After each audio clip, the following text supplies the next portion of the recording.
असंभव बात है। 30,000 पर किसी तरह भी संभव नहीं। क्या 40,000 पर भी नहीं? 40,000 नहीं, 40 लाख पर भी असंभव है। बदलू सिंह, इस आदमी को हिरासत में ले लो। अब मैं एक शब्द भी नहीं सुनना चाहता। धर्म ने धन को पैरों तले कुचल डाला।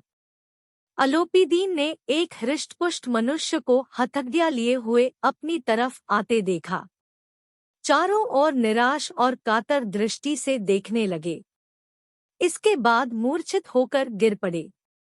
दुनिया सोती थी पर दुनिया की जीभ जागती थी। सवेरे देखिए तो बालक वृद्ध सबके मुहर से यही बात सुनाई देती थी। जिसे देखिए वही पंडित जी के इस व्यवहार पर टीका टिप्पणी कर रहा था। निंदा की बौछारें हो रही थी, मानो संसार से अब पापी का पाप कट गया।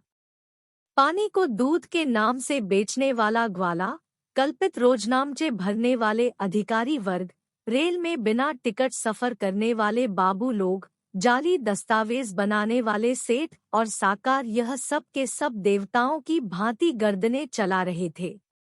जब दूसरे दिन पंडित अलोपीदीन अभियुक्त होकर कांस्टेबलों के साथ, हाथों में हथकड़ियां, हृदय में ग्लानि और क्षोभ भरे, लज्जा से गर्दन झुकाए अदालत की तरफ चले तो सारे शहर में हलचल मच गई।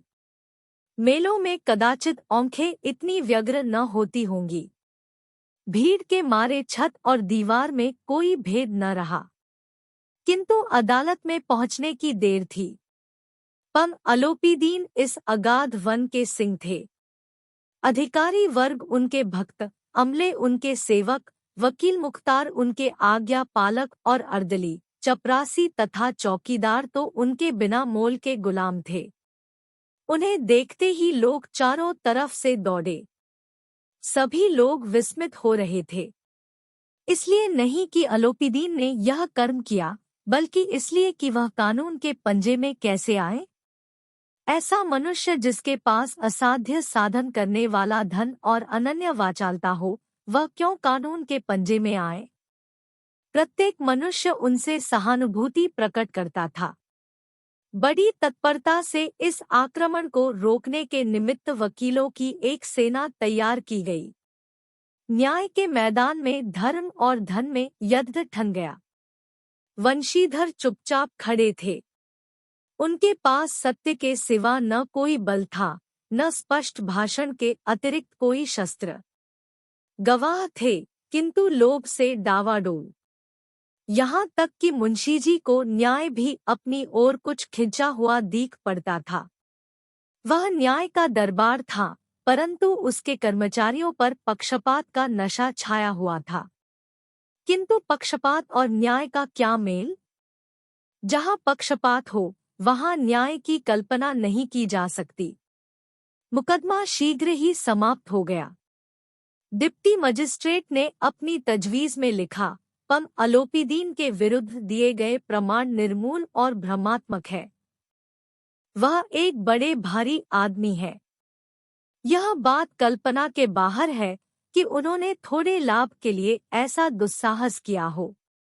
यद्यपि नमक के दरोगा मुंशी वंशीधर का अधिक दोष नहीं है, लेकिन यह बड़े खेद की बात है कि उसकी उद्दंडता और विचारहीनता के कारण एक भलेमानुस को कष्ट झेलना पड़ा। हम प्रसन्न हैं कि वह अपने काम में सजग और सचेत रहता है, किंतु नमक के मुकदमे की बढ़ी हुई नमक से हलाली ने उसके विवेक और बुद्धि को भ्रष्ट कर दिया। भविष्य में उसे होशियार रहना चाहिए। वकीलों ने यह फैसला सुना और उछल पड़े। पम अलोपीदीन मुस्कुराते हुए बाहर निकले। स्वजन बांधवों ने रुपए की लूट की। उदारता का सागर उमड़ पड़ा। उसकी लहरों ने अदालत की नींव तक हिला दी। जब वंशीधर बाहर निकले तो चारों ओर उनके ऊपर व्यंग्यबाणों की वर्षा होने लगी। चपरासियों ने झुक झुक कर सलाम किए। किंतु इस समय एक कटु वाक्य, एक एक संकेत उनकी गर्वाग्नि को प्रज्वलित कर रहा था। कदाचित इस मुकदमे में सफल होकर वह इस तरह अकड़ते हुए न चलते। आज उन्हें संसार का एक खेदजनक विचित्र अनुभव हुआ।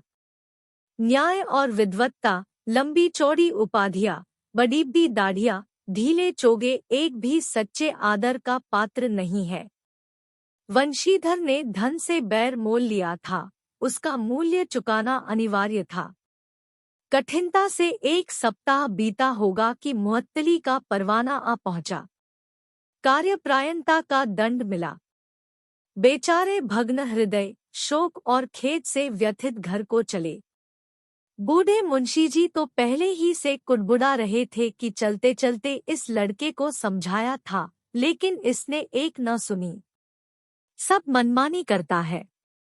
हम तो कलवार और कसाई के तगादे सहें, बुढ़ापे में भगत बनकर बैठे और वहां बस वही सूखी तनख्वाह।